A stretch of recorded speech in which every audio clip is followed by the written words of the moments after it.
देखिए, प्राकृतिक चिकित्सा को पहले ही जब जिसका नाम दिया है प्राकृतिक चिकित्सा, प्रकृति के साथ हमको होना है। जितना हम प्रकृति से दूर हुए हैं उतना ही हमने अपने आप को बिगाड़ा है।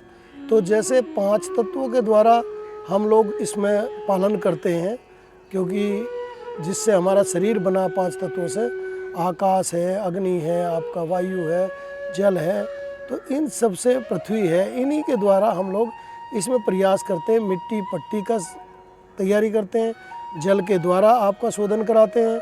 उसके अलावा आपको सूर्य की रोशनी और इन सब चीज़ों से ही आपका उपचार किया जाता है। आपको पहले इसी को जानना होगा कि प्रकृति की, जिसको कहाँ प्रकृति है, तो प्रकृति की खान पान हो, आपका प्रकृति की रहन सहन हो, प्रकृति की के साथ आप हो। क्योंकि ये जो हमने चुना है जो क्षेत्र, तो ऋषिकेश की पावन भूमि, माँ गंगा का तट, और इधर वीरभद्र मंदिर के बिल्कुल पास में हैं हम लोग, और जंगल हमारे साथ लगा हुआ है। तो हम पूरी तरह से प्रकृति की गोद में हैं। तो प्रकृति की गोद में जब आप आते हैं, तो जब श्वास प्रश्वास भी लेते हैं, तो वहाँ भी ऑक्सीजन की मात्रा बहुत ज़्यादा हो जाती है। तो वहाँ भी आपको पता लगता है कि हम क्या जी रहे हैं अब तक। तो उसमें प्रकृति के साथ ही आपको रखना है। और जब आपको प्रकृति के साथ जीना आ जाएगा, तो रोग तो क्या, रोग का कई किलोमीटर तक भी आपके आसपास नहीं लगेंगे। पहले बुजुर्ग हमारे जो थे वो प्रकृति के साथ रहते थे, उनका उसी तरह का खान पान था, उसी तरह का रहन सहन था, तो वो बहुत कम बीमार होते थे और बहुत ही अच्छी आयु में वो सब लोग गए। 70-70, 80-80 साल, 90-90 साल के होके आज भी जिनका खान पान ठीक है आज भी, वो आज भी स्वस्थ हैं। क्योंकि खान पान उसी तरह का होना चाहिए जो प्रकृति प्रदत्त हो।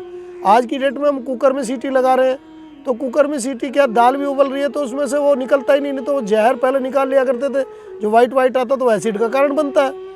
तो आप बहुत सारी चीज़ों को ऐसे खो बैठे। मिट्टी में जैसे बनते थे, मिट्टी के बर्तनों में बनता था, ठीक है, आज घर शहर में हम उस पोजीशन में नहीं जा सकते, लेकिन फिर भी अपने आप को उस खान पान से तो बचा सकते हैं जो बाज़ारों से आ रहा है, जो पैकेटों में से आ रहा है। मैं तो ताजुब हुआ, एक किसी की वीडियोस देख रहा था, तो वो कह रहे कढ़ी भी 6 महीने की बनी हुई रखी है, जैसे यदि आप ऑर्डर देंगे तुरंत कढ़ी गर्म होगी और तुरंत आपके घर पहुंच जाएगी। तो आप ये लगाइए, क्योंकि हमारा भोजन जो है वो अपने आप में सड़ाव की तरफ चला जाता है। प्रकृति कहती है प्रकृति में कि जैसे आपने भोजन बनाया, अगर वो 1 घंटा रखा हुआ है तो समझ लीजिए 1 घंटा सड़ गया वो, और 2 घंटे रखा तो 2 घंटे सड़ गया। आज की डेट में क्या है, उसे फ्रिज में रख देते हैं, वहीं से गर्म किया और उसके बाद दे देते हैं। ये बेहद हानिकारक है। तो आपको जितना प्रकृति की गोद में चलेंगे, जितना प्रकृति की ओर चलेंगे, उतने ही आप स्वस्थ भी होंगे, दीर्घायु भी होंगे, और आपके जीवन की कला ही बदल जाएगी। जीवन में रहने सहने की बात बदल जाएगी, आपके वार्तालाप में अंतर आ जाएगा, आपकी जीवन शैली में अंतर आ जाएगा।